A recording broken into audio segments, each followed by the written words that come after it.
Hey guys, and welcome back to my channel. So today I am very excited to finally get this video out.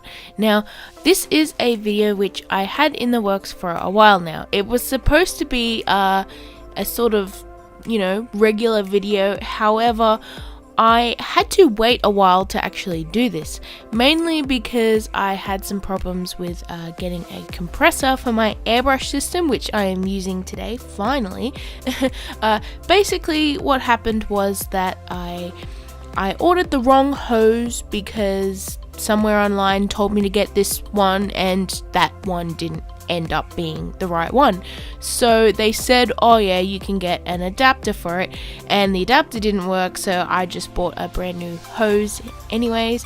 And yeah, now my airbrush system was working and I could finally finish this artwork. So what are we drawing today?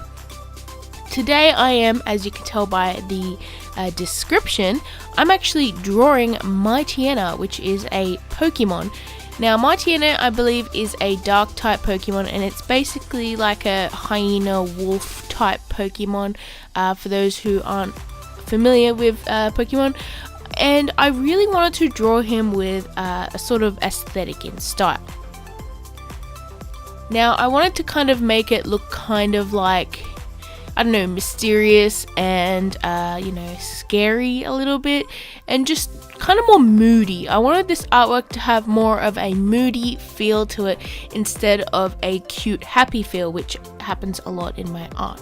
So that was a little bit of, a challenge, not overly challenging, but I wanted it to be a little bit more serious and sort of scary looking. So basically, I started sketching out some references for this artwork, and I used a few references of wolves, a few of hyenas, and obviously Mightyena himself. And I basically came up with this pose where he's sort of facing away from the viewer but looking back and sort of growling. And I really kind of love the manic expression on Mightyena's face, where he's like baring his teeth and his eyes look pretty angry. Now, I did this on purpose because I kind of wanted to give it a feel like this is a Pokemon that you don't want to mess with. If you came across this Pokemon and in the middle of the night, he would probably eat you, which it's a little bit scary and a little bit different to what I usually draw. But I like to push myself sometimes, and I like to try and get a really different feel for each artwork. So I don't want things to be stale. I want to try different things and stuff like that. So basically, how I went about drawing this was that I used my light box to trace my sketch onto a piece of Express It blending card. Now, I use this Express It blending card because it's really lovely to blend on, hence the name. And also, I have a whole stack of it. Like, seriously, I have a whole drawer full of Express It blending card. So yeah, it's what I use the most other than mixed media. Now, for Mightyena himself, I used mainly some cool grey markers and a little bit of black here and there, just to really deepen the shadows, because I want this artwork to be very dark looking.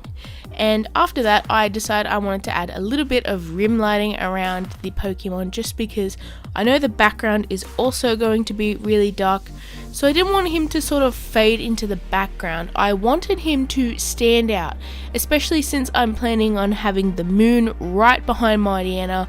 So obviously there's going to be a bit of a light source behind, so you're going to see some light sort of shine around the edges of this Pokemon. Now, for the rim lighting, I'm just using my white Signo Uniball gel pen. And yeah, after that I went into the background, which is usually what the opposite. I usually go into the background first and then the figure.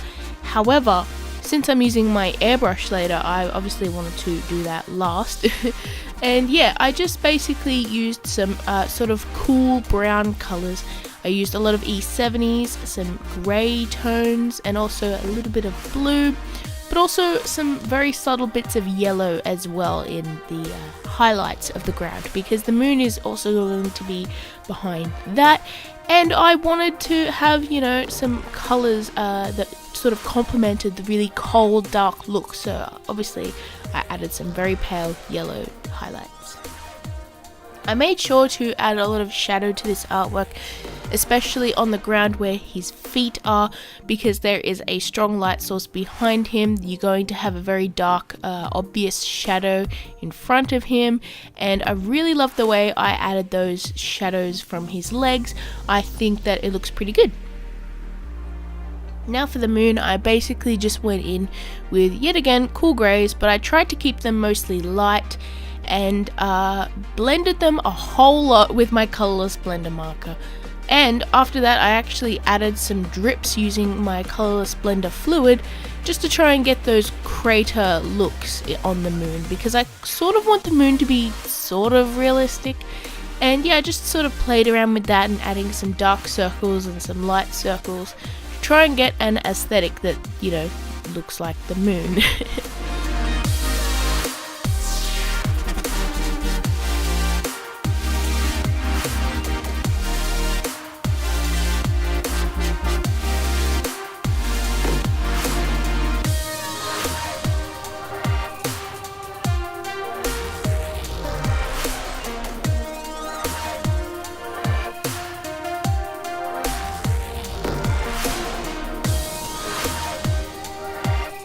So after that, I added some clear contact just to mask off the moon, the Pokemon, and the background.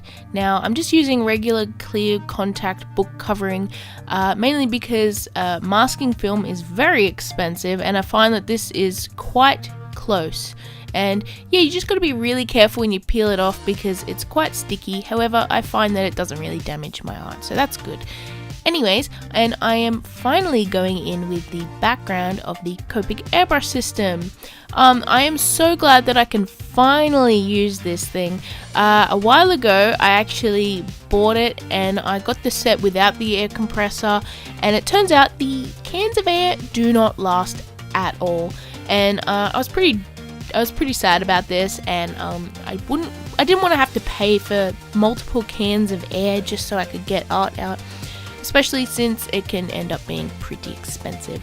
However, I saved up for an air compressor, so now I can finally use it again. So yeah, I basically just airbrushed a nice little background. I used a lot of blacks and some other nice little colors just to get a sort of galaxy look. And once I peeled off that contact, it just looked so nice. Like, I did color in Mightyena very darkly. However, since the background is so dark and I added lots of highlights around Mightyena, it just stands off the page so well. Like, it just, I don't know, this artwork is just, I'm just really, really happy with it, especially since it took me so long to do. If it took me so long to do and it turned out meh, I would have probably been a little bit, you know, disappointed. However, those highlights around the ground and around Mightyena and obviously the moon itself just stand out and contrast really well with the background. It's so pleasing. So anyways, after I got that done, I went in with my gel pen and drew some stars all over the background. Now, I really, really, really love drawing galaxies and stuff like that. I find it really satisfying, and it's an aesthetic that I really do like. So I'm really glad that I finally got to do this artwork, and it turned out so nice. And yeah. So thank you guys so much for watching. I hope you enjoyed this video. Make sure you hit like and subscribe if you haven't already. And yeah, here is the final artwork, and I am so pleased with it. So yeah, thank you guys so much, and I will see you guys in my next video. Bye everyone!